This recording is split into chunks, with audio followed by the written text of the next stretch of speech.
బహుశా మాకు నైట్ అనుకుంటాను.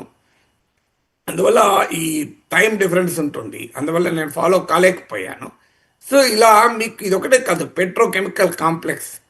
మీకు ఇక్కడ కేజీ బేసిన్ ఉంది. కృష్ణా గోదావరి బేసిన్. చాలా పెద్ద హబ్ అది. కేజీ బేసిన్ అంటే మీకు గుజరాత్ తీరాన బాంబే హై ఉంది. ఇక్కడ కేజీ బేసిన్ ఉంది. పోనీ అక్కడ ఏదైనా ఉందో?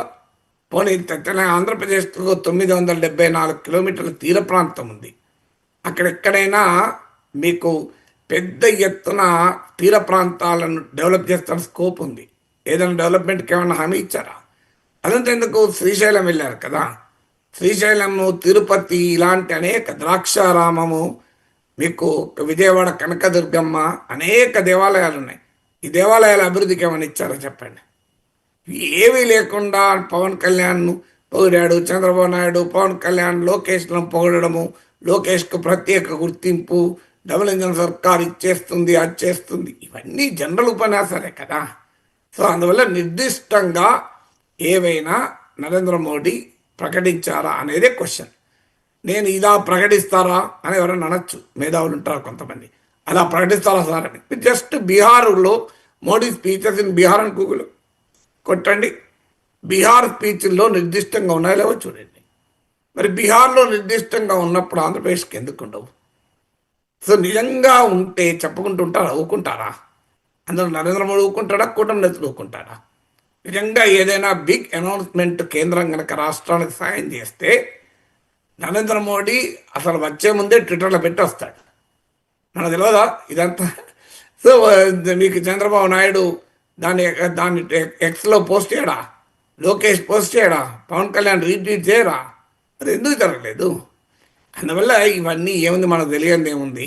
రాజకీయంగా కలిసి ఉంటే చాలా గొప్పగా కీర్తిస్తారు.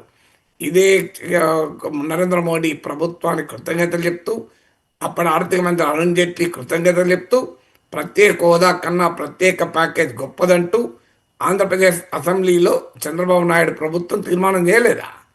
తర్వాత వితిన్ కొంత సమయానికే లోక్సభలో మోడీ ప్రభుత్వం పైన అవిశ్వాస తీర్మానం పెట్టలేదా టీడీపీ? మర్చిపోయామా? మరి ధర్మ పోరాట దీక్షలు చేయలేదా పెద్ద ఎత్తున? నరేంద్ర మోడీని మామూలుగా విమర్శించాడా చంద్రబాబు నాయుడు? అసలు దేశానికి ఏం చేస్తాను నేను ఆయన అడగలేదా? సో ఇవన్నీ మనం మర్చిపోయాము. భార్యకి ఏం చేయలేని వాడు దేశానికి ఏం చేస్తాను అడగలేదా? అది అయిపోయింది. 2019లో ఓడిపోయారు. 5 ఏళ్ళు కామ్గా ఉన్నారు. 2024లో పొత్తు పెట్టుకున్నారు. మళ్ళీ ఇప్పుడు పొగుడుతున్నారు. మళ్ళీ 2028 రాని, 29 ఎలక్షన్స్ 28 రానియండి. ఇది ఎంతకాలం ఉంటుంది హనీమూన్ మనకు తెలియదా? దేశంలో కనుక మోడీ ఓడిపోతున్నాడు అన్న వాతావరణం వచ్చింది అనుకోండి, బీహార్లో ఎన్డీఏ ఓడిపోయి, తర్వాత తమిళనాడులో ఓడిపోయి, బెంగాల్లో ఓడిపోయి, ఉత్తరప్రదేశ్లో దెబ్బతిన్నారనుకోండి, ఖచ్చితంగా చెప్పగలను చంద్రబాబు నాయుడు మళ్ళీ మోడీ ప్రభుత్వంపై మామూలుగా దాడి చేయడు. దాడి చేస్తాడు, ధర్మ పోరాట దీక్షలు చేస్తారు. పవన్ కళ్యాణ్ హిందీలో మాట్లాడతాడు. మోడీ సమజ్ మే ఆనా, అమిత్ షాకు సమజ్ మే ఆనా. ఒకవేళ పవన్ కళ్యాణ్ బీజేపీతో ఉన్నా నరేంద్ర మోడీ ప్రభుత్వం పైన ఖచ్చితంగా మళ్ళీ చంద్రబాబు నాయుడు అవిశ్వాసం మనం పెడతాడు. ఇది చూడలేదు మన చరిత్రలో. కొత్తగా ఏముంది? కార్గిల్ యుద్ధ నేపథ్యంలో బీజేపీతో కలవలేదా?